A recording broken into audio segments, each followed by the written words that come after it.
Hello friends, dimensional അനാലിസിസിൻ്റെ മറ്റൊരു ആപ്ലിക്കേഷനാണ് നമ്മൾ ഇന്ന് ഡിസ്കസ് ചെയ്യുന്നത്. Deriving A physical relation using dimensional method. അതായത് ഡയമെൻഷണൽ മെത്തേഡ് ഉപയോഗിച്ച് ഒരു ഇക്വേഷൻ എങ്ങനെ ഡിറൈവ് ചെയ്യാം എന്നാണ് ഈ വീഡിയോയിലൂടെ നിങ്ങൾ പഠിക്കാൻ പോകുന്നത്. ഒരു ഉദാഹരണത്തിലൂടെ നമുക്ക് തുടങ്ങാം. The centripetal force F acting on a particle moving uniformly in a circle may depend upon mass m of the body, its velocity v and radius r of the circle. Derive the equation for centripetal force F. Centripetal force ഏതൊക്കെ ഘടകങ്ങളെ depend ചെയ്യുന്നു എന്ന് നോക്കാം. Centripetal force depend upon mass of the body m, velocity of the body v and radius r of the circular path. Centripetal ഫോഴ്സിൻ്റെ equation dimensional method ഉപയോഗിച്ച് എങ്ങനെയാണ് കാണുന്നത് എന്ന് ശ്രദ്ധിക്കുക. ആദ്യത്തെ സ്റ്റെപ്പ് ഇതാണ്. Write all the factors given in the question affecting the given physical quantity with the proportionality sign and put the powers a, b and so on the factors. തന്നിരിക്കുന്ന physical quantity ഏതൊക്കെ ഫാക്ടേഴ്സിനെ depend ചെയ്യുന്നുവോ അതൊക്കെ proportionality sign ഇട്ട് അതോടൊപ്പം power കൂടെ ചേർത്ത് എഴുതണം. Power represent ചെയ്യാൻ ഏത് ആൽഫബറ്റും നമുക്ക് യൂസ് ചെയ്യാം. ഞാനിവിടെ എ, ബി, സി എന്നിങ്ങനെയുള്ള ലെറ്റേഴ്സ് ഉപയോഗിക്കുകയാണ്. അപ്പോൾ centripetal force F proportional to m raise to a, v raise to b, r raise to c എന്നെഴുതാം. ഇവിടെ പ്രപ്പോർഷണാലിറ്റി സൈൻ ഇട്ടു, കൂടെ ഏതൊക്കെ ഫാക്ടേഴ്സിനെ ഡിപ്പെൻഡ് ചെയ്യുന്നുവോ അവയ്ക്കൊക്കെ എ, ബി, സി എന്നീ പവറും കൊടുത്തു. ഇനി രണ്ടാമത്തെ സ്റ്റെപ്പ് നോക്കാം. Remove the sign of proportionality and put the constant k. Proportionality sign ഒഴിവാക്കി പ്രപ്പോർഷണാലിറ്റി കോൺസ്റ്റൻറ്റ് k സബ്സ്റ്റിറ്റ്യൂട്ട് ചെയ്യുക. അതായത് F is equal to k m raise to a, v raise to b, r raise to c. ഇവിടെ നമ്മൾ proportionality sign ഒഴിവാക്കി constant k കൊടുത്തു. മൂന്നാമത്തെ step, put the dimensions of all the physical quantities. ഇവിടെ ഫോഴ്സിൻ്റെ dimension ml(t-2) ആണ്. അത് substitute ചെയ്തു. k എന്നത് ഡയമെൻഷൻലെസ് കോൺസ്റ്റൻ്റ് ആണ്, അപ്പോൾ അത് എഴുതേണ്ട ആവശ്യമില്ല. Then m raise to a, വെലോസിറ്റിയുടെ ഡയമെൻഷൻ L(t-1) ആണ്. അതിൻ്റെ പവർ ബിയും കൂടെ ചേർത്ത് എഴുതിയിട്ടുണ്ട്. അതുപോലെ റേഡിയസിൻ്റെ ഡയമെൻഷൻ L ആണ്. ഇവിടെ പവർ കൂടെ ചേർത്ത് നമ്മൾ L റേസ് ടു c എന്നെഴുതിയിട്ടുണ്ട്. ഒന്ന് റീഅറേഞ്ച് ചെയ്യാം. അപ്പോൾ m റേസ് ടു a വരും. L റേസ് ടു ബിയും L റേസ് ടു സിയും കൂടെയുണ്ട്. അതുകൂടി ഒരുമിച്ചാൽ L raise to b plus C എന്നെഴുതാം. ബാക്കിയുള്ളത് t റേസ് ടു മൈനസ് ബിയും. അതായത് ml(t-2) equal to m raise to a, L raise to b plus C into t raise to minus B. Step 4. Equate the powers of m, l and t on both sides of the equation and find the value of a, b, c etc. രണ്ട് സൈഡിലും m, l, t എന്നിവയുടെ powers equate ചെയ്യുക. രണ്ട് വശത്തും എമ്മിൻ്റെ power ശ്രദ്ധിച്ചാൽ നമുക്ക് a equal to 1 എന്നെഴുതാം. ഇനി പവർ ഓഫ് L. LHSൽ എല്ലിൻ്റെ പവർ 1ഉം RHSൽ എല്ലിൻ്റെ പവർ b പ്ലസ് സിയുമാണ്. അതായത് b plus C equal to 1. ഈ ഇക്വേഷൻ മാത്രം ഉപയോഗിച്ച് നമുക്ക് വാല്യൂ കാണാനാകില്ല. ടിയുടെ ഡയമെൻഷൻ കൂടെ കണ്ടു നോക്കാം. ലെഫ്റ്റ് ഹാൻഡ് സൈഡിൽ ടിയുടെ പവർ -2ഉം റൈറ്റ് ഹാൻഡ് സൈഡിൽ ടിയുടെ പവർ -bയും ആയതുകൊണ്ട് -b ഈക്വൽ ടു -2, അതായത് b equal to 2. Then if b plus C equal to 1, then c is equal to 1 minus b, അതായത് 1 minus 2, so c equal to -1. അപ്പോൾ a equal to 1, b equal to 2 and c equal to -1 എന്ന് കിട്ടും. ഇനി അഞ്ചാമത്തെ step, put the value of a, b, c in equation obtain in second step. നമ്മൾ എഴുതിയിട്ടുള്ള രണ്ടാമത്തെ ഇക്വേഷനിൽ a, b, c എന്നിവയുടെ വാല്യൂ സബ്സ്റ്റിറ്റ്യൂട്ട് ചെയ്യുക. അതായത് F is equal to k into m raise to എയുടെ സ്ഥാനത്ത് 1 കൊടുക്കുക, v റേസ് ടു b ആണ്, ബിയുടെ സ്ഥാനത്ത് 2 കൊടുക്കുക, r⁻c ആണ്, സിക്ക് പകരം -1 കൊടുക്കുക. അതായത് F = kmv²/r. നിങ്ങൾക്ക് മനസ്സിലായി എന്ന് കരുതുന്നു. എല്ലാ സ്റ്റെപ്സും ഒന്നുകൂടെ ശ്രദ്ധിച്ച് പഠിച്ചതിന് ശേഷം നമുക്ക് കൂടുതൽ എക്സാമ്പിൾസ് ചെയ്യാം. നിങ്ങൾ റെഡി ആണെങ്കിൽ നമുക്ക് സെക്കൻഡ് ക്വസ്റ്റ്യൻ ചെയ്യാം. The time period T of a simple pendulum may possibly depend on the following factors. 1. Mass of bob m. 2. Length of the pendulum L. And 3. Acceleration due to gravity G. ചോദ്യം ഇങ്ങനെയാണ്: use method of dimensions to find an expression of time period. ഒരു simple പെൻഡുലത്തിൻ്റെ period of oscillation 3 ഘടകങ്ങളെ depend ചെയ്യുന്നു എന്ന് കാണാം. Length of the pendulum L, mass of the bob M and acceleration due to gravity G. Dimensional method ഉപയോഗിച്ച് time period കാണാനുള്ള ആദ്യത്തെ step എഴുതാം. അതായത് T proportional to L⁻A, M⁻B, G⁻C. അടുത്ത സ്റ്റെപ്പ് പ്രപ്പോർഷണാലിറ്റി സൈൻ ഒഴിവാക്കി കോൺസ്റ്റൻറ്റ് k കൊണ്ട് multiply ചെയ്യുകയാണ്. അതായത് T = kL⁻A, M⁻B, G⁻C. ഇനി രണ്ട് സൈഡിലും ഡയമെൻഷൻസ് എഴുതുക. ടൈം പീരീഡിൻ്റെ ഡയമെൻഷൻ ക്യാപിറ്റൽ T തന്നെയാണ്. So that is equal to k dimensionless constant ആണ്, അത് എഴുതേണ്ട ആവശ്യമില്ല. ഇനി ലെങ്ത്തിന് L⁻A, mass M⁻B, G acceleration due to gravity ആണ്, L⁻². പുറത്ത് അതിൻ്റെ പവർ C എഴുതുക. ആ ബ്രാക്കറ്റ് എക്സ്പാൻഡ് ചെയ്യുക. L⁻A, M⁻B, L⁻C and T⁻²C. അടുത്ത സ്റ്റെപ്പിൽ നമുക്ക് അതുകൂടെ ഒരുമിച്ച് എഴുതാം. ലെഫ്റ്റ് ഹാൻഡ് സൈഡിൽ L⁻0, M⁻0, T = L⁻A + C, M⁻B, T⁻²C. Equating powers of L, M and T on both sides. B = 0 എന്ന് കാണാം. കാരണം എമ്മിന് രണ്ട് സൈഡിലുള്ള പവർ ഇക്വേറ്റ് ചെയ്യുക. ലെഫ്റ്റ് ഹാൻഡ് സൈഡിൽ എമ്മിൻ്റെ പവർ 0 ആണ്, റൈറ്റ് ഹാൻഡ് സൈഡിൽ B ആണ്. So B = 0. ഇനി ടിയുടെ പവർ ശ്രദ്ധിക്കുക.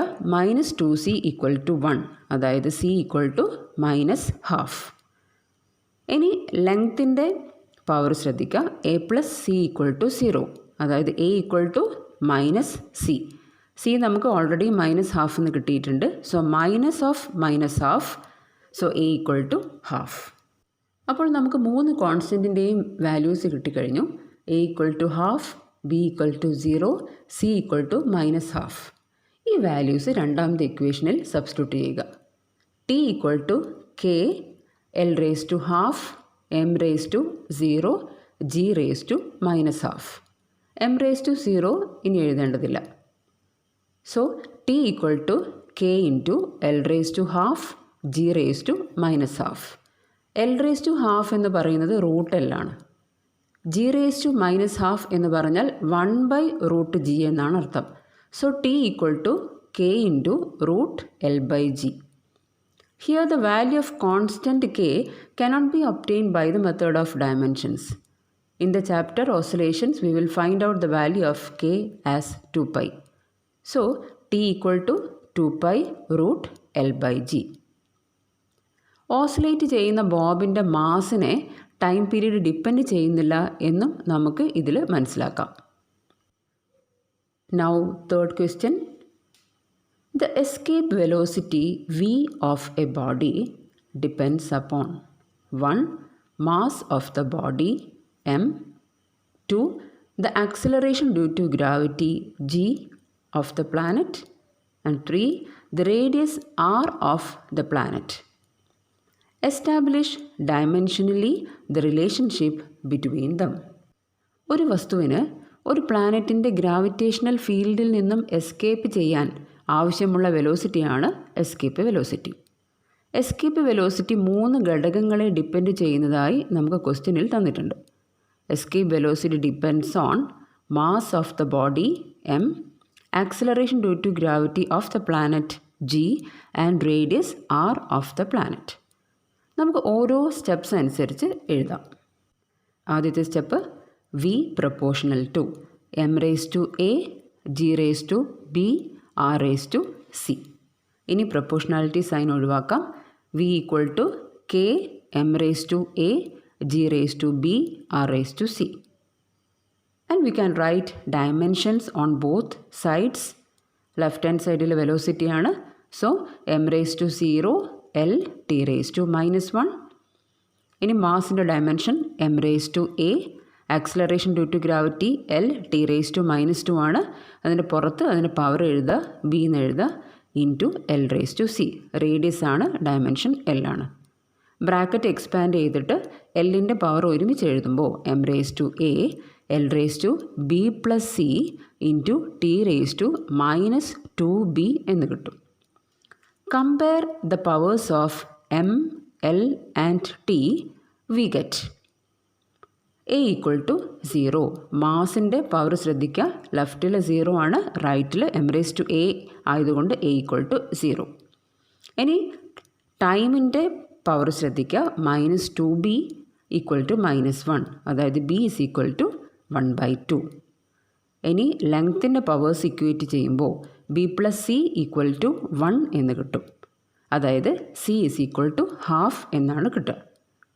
രണ്ടാമത്തെ ഇക്വേഷനിൽ ഈ കോൺസ്റ്റൻസ് സബ്സ്റ്റിറ്റ്യൂട്ട് ചെയ്താൽ v equal to k into m raise to 0 g raise to ½ r raise to ½ എന്ന് കിട്ടും.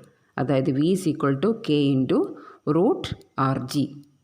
ഇവിടെ എസ്കേപ്പ് വെലോസിറ്റി പ്രൊജക്റ്റ് ചെയ്യുന്ന വസ്തുവിൻ്റെ മാസിനെ ഡിപ്പെൻഡ് ചെയ്യുന്നില്ല, മറിച്ച് ആ പ്ലാനറ്റിൻ്റെ റേഡിയസിനെയും അതിൻ്റെ ആക്സിലറേഷൻ ഡ്യൂ ടു ഗ്രാവിറ്റിയെ മാത്രമേ ഡിപ്പെൻഡ് ചെയ്യുന്നുള്ളൂ എന്നുള്ളൊരു കാര്യവും ശ്രദ്ധിക്കുക.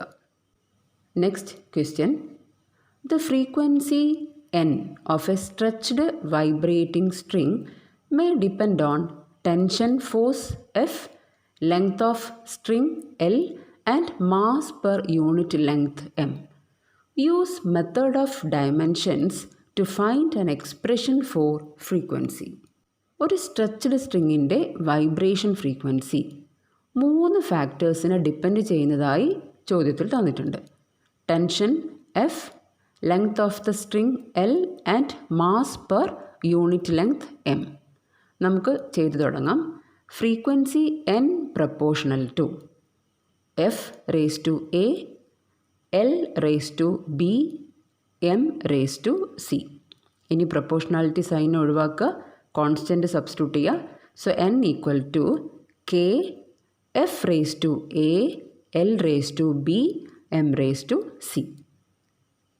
We can write dimensions on both sides. Frequency ആണ് ലെഫ്റ്റ് ഹാൻഡ് സൈഡിൽ, so dimension t raise to -1. ഇനി ഫോഴ്സിൻ്റെ ഡയമെൻഷൻ എഴുതാം. m L t raise to -2, അതിൻ്റെ പവർ a ആണ്. Then length L raise to b. ഇനി എമ്മിൻ്റെ ഡയമെൻഷൻ എഴുതുമ്പോൾ ശ്രദ്ധിക്കണം, അത് മാസ് പെർ യൂണിറ്റ് ലെങ്ത് ആണ്, അതായത് m/L ആണ് dimension. m L raise to -1, power c എന്നെഴുതി. ഇനി നമുക്ക് ബ്രാക്കറ്റ് എക്സ്പാൻഡ് ചെയ്യുമ്പോൾ ലെഫ്റ്റ് ഹാൻഡ് സൈഡിൽ m raise to 0, L raise to 0, t raise to -1. Right സൈഡിൽ m raise to a, L raise to a, t raise to -2a, L raise to b, m raise to c, L raise to -c എന്ന് കിട്ടും. എമ്മിൻ്റെ പവേഴ്സിനൊക്കെ ഒരുമിച്ച് എഴുതുക, m raise to a plus c. അതുപോലെ എല്ലിൻ്റെ പവേഴ്സിനെ ഒരുമിച്ച് എഴുതുമ്പോൾ a plus b minus c, t raise to -2a എന്ന് കിട്ടും. നമുക്കാദ്യം ടിയുടെ പവർ ഇക്വേറ്റ് ചെയ്യാം. ലെഫ്റ്റ് ഹാൻഡ് സൈഡിൽ ടിയുടെ പവർ -1ഉം റൈറ്റ് സൈഡിൽ -2a ആണ്. So -2a equal to -1. രണ്ട് സൈഡിലും നെഗറ്റീവ് ക്യാൻസൽ ചെയ്ത് പോവും. So a equal to 1/2. ഇനി മാസിൻ്റെ പവർ ഇക്വേറ്റ് ചെയ്യുമ്പോൾ ലെഫ്റ്റ് ഹാൻഡ് സൈഡിൽ 0 ആണ്, റൈറ്റിൽ a പ്ലസ് c ആണ്. അതുകൊണ്ട് a plus c equal to 0 എന്ന് എഴുതാം. എയുടെ വാല്യൂ നമ്മൾ 1/2 എന്ന് കണ്ടുപിടിച്ചിട്ടുണ്ട്. So 1/2 plus c equal to 0. So c equal to -1/2. Now we can compare the powers of L. Left hand സൈഡിൽ എല്ലിന് പവർ 0 ആണ്, റൈറ്റ് ഹാൻഡ് സൈഡിൽ A plus B minus C ആണ് പവർ. അപ്പോൾ നമുക്ക് A plus B minus C equal to 0 എന്നെഴുതാം. ഇതിൽ A നമ്മൾ കണ്ടുപിടിച്ചു ഹാഫാണ്. So half plus B minus സിയുടെ വാല്യൂ മൈനസ് ഹാഫാണ്. അപ്പോൾ half plus B equal to 0, അതായത് ബി പ്ലസ് 1 ഈക്വൽ ടു 0, അതായത് ബി ഈക്വൽ ടു -1 എന്ന് കിട്ടും. അതായത് 3 വാല്യൂ നമുക്കിപ്പോൾ കിട്ടിക്കഴിഞ്ഞു. A equal to half, B equal to -1 and C equal to -1/2. ഈ 3 വാല്യൂസ് നമുക്ക് ഇക്വേഷൻ നമ്പർ 2ൽ സബ്സ്റ്റിറ്റ്യൂട്ട് ചെയ്യാം. So n equal to k into F raise to A. എയുടെ വാല്യൂ ഹാഫാണ്. എൽ റേസ് ടു ബി, ബിയുടെ value -1 ആണ്. M raise to C, സിയുടെ value -1/2 ആണ്. അതായത് n equal to k into F raise to 1/2, L raise to -1 and M raise to -1/2. So n equal to k by L, അതായത് L raise to -1 എന്ന് പറഞ്ഞാൽ 1/L ആയതുകൊണ്ട് k by L root F by M എന്ന് കിട്ടും. ഇതോടുകൂടി dimensional മെത്തേഡിൻ്റെ 2 applications നിങ്ങൾ പഠിച്ചു കഴിഞ്ഞു. ഇനി നിങ്ങൾക്ക് 4 ചോദ്യങ്ങൾ അസൈൻമെൻ്റ് ആയിട്ട് തന്നിട്ടുണ്ട്. 2 ആപ്ലിക്കേഷനും ഇതുവരെ പഠിച്ച ഡയമെൻഷണൽ മെത്തേഡിൻ്റെ 2 ആപ്ലിക്കേഷനും ഒരുമിച്ച് വരുന്ന 4 ചോദ്യങ്ങളാണ്. വളരെ ശ്രദ്ധിച്ച് 4 ചോദ്യത്തിനും ആൻസർ കണ്ടുപിടിക്കാൻ ശ്രമിക്കുക.